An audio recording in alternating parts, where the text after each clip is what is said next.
Es un homenaje a quien abrió la puerta a la dignificación de la mujer en la narrativa gallega. Basada en dos de sus obras, El caballero de las botas azules y Cantares gallegos, nace Os cantares das musas, una nueva apuesta de Sarabela que responde así a la invitación hecha por el secretario xeral de Cultura. En Ourense la obra se representará en el Teatro Principal los días 24 y 25.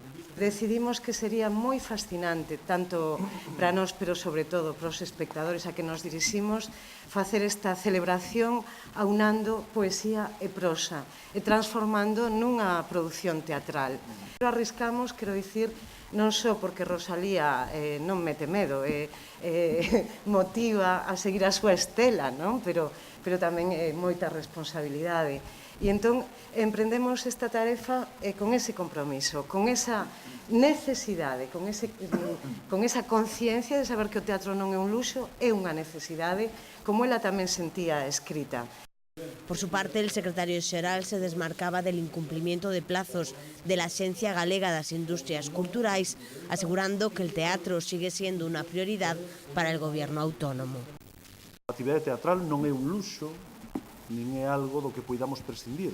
Como en xeral, non é un luxo nada que teña que ver coa cultura.